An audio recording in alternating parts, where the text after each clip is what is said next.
Hi, I'm Alan Sherwin S. De La Cruz. Started at NU last 2018. A payroll supervisor at payroll office. My experience as an NU employee is that NU is napakagaling niyan when it comes na magbigay ng confidence and growth. Kasi si NU kasi yung pwede kang mag-aral habang nagtatrabaho sa graduate school program na natapos ko last year. And on the working side naman is that very thankful din ako sa mga kasama ko sa payroll kasi maganda yung samahan namin eh. Doon ka nagtatagal sa isang kumpanya once yung kasama mo is magaang katrabaho. One of the memorable moments in my career here in NU is that na-receive ko yung 5-year awardee. May pa-token si NU. Sa ibang kumpanya wala yan.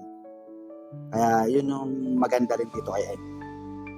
Sa palagay ko yung mga challenges na na-encounter ng team namin is during the pandemic na kailangan namin mag-work from home, na kailangan namin gampanan ng pagpe-payroll kahit na pandemic siya. So, mahirap kasi yung mga tao, pag na-delay yung sahod, alam mo na, ang MS chat namin on fire. Ayun lang po. Kaya mo slogan is medyo malaking part sa buhay ko yan. Lalo na as a person, family man, husband, tatay, and of course, sa ipagtatrabaho.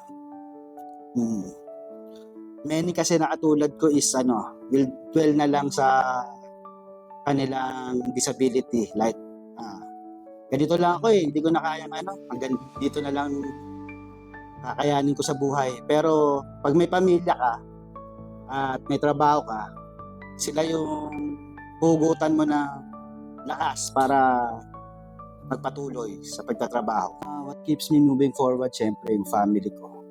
Sila lang naman lagi yung inspirasyon ko, lalo na yung 3 anak ko. Minsan kasi nakakapagod na, lalo na sa agaya ko. Ang hirap maglakad.